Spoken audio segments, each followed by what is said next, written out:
Good morning. Welcome back to meetrabbits.org. We are T-minus 24 hours, less than 24 hours from pulling out of our home here and heading north with the remaining 6 rabbits. So we've got the stack of does over there, stack of bucks over here, a very empty rabbit barn, and transport carriers waiting to go. I've just kept their food and water out.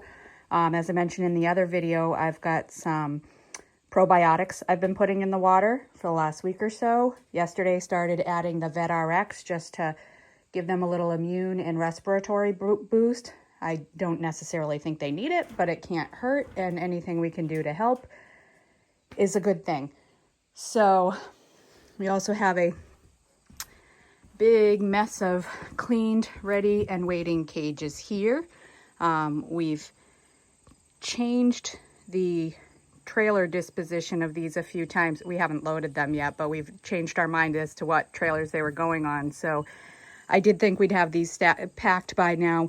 Those are getting packed later today. Our livestock dealer friend is able to make a haul with us because he's going to an auction within about a couple hours of where we're moving to. So we're able to throw him a little extra money, help him make some money on his empty trip up.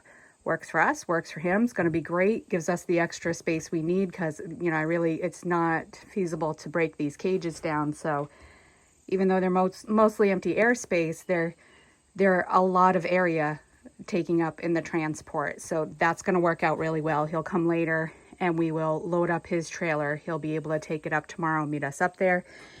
And these will be the last to be loaded. So the plan with them is that, I'll have these transport carriers ready today and they will get loaded into those at the last minute. And then they'll come in the car. These cages, will give them a quick last rinse and they'll also get loaded on the trailer, ready to go. So these are my 3-hole transport carriers.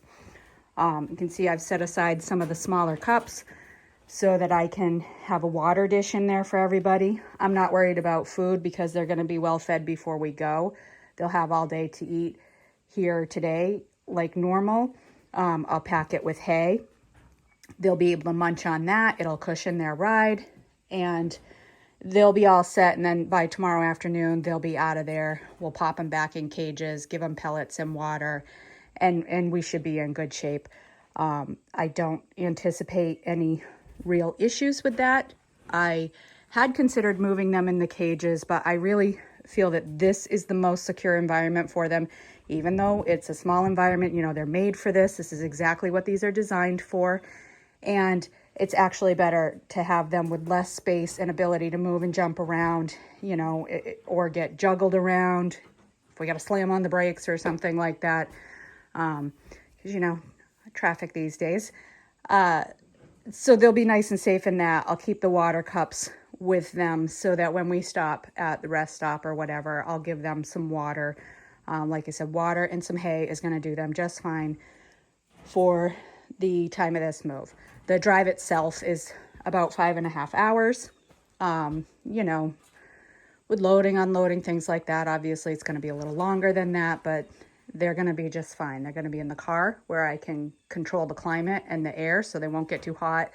Back in the back of one of the pickup trucks would give them plenty of air, but I'm more concerned about coverage and keeping them out of hot sun, even on the highway, even with wind and airflow. So I think this is good. I don't expect any issues. Had a not the same length of ride when I brought the champagnes home, but it was a similar length of ride. They did just fine. Those were actually younger. They were 8 to 12 weeks when I originally brought the champagnes home, and I expect the adults to do even better than that. So hoping just to keep their bodies and digestion and their immune system supported, and then try to keep the stress down as much as possible. And I think we'll be good to go. The cages are designed so they're similar to the cages with the drop pans, where this hooks up, there's a front hook. I'll probably put an extra latch on there for added security, although probably don't even need it. So there's one of these springs on each end.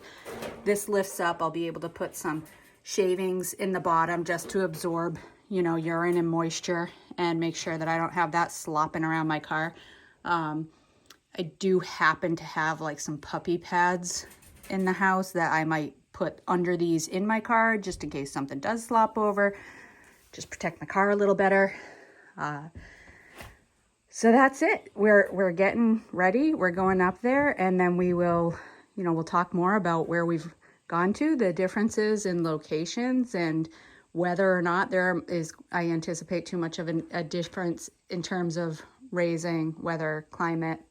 The short version sneak peek is not really. There's going to be some differences, but nothing that I really anticipate to be too much of an issue for the rabbits, and it may even be a little better for them in the summertime. So that's it. I'm going to sign off now because there's a lot left to do today, and we'll see you on the other side. Thank you for everybody who's wishing us safe travels and good luck, and looking forward to seeing what we set up and build up there. I'm looking forward to getting back to breeding the rabbits within the next month and a half, and I think it's all good. So thanks again for everyone's well wishes. Appreciate you, and we'll see you on the other side.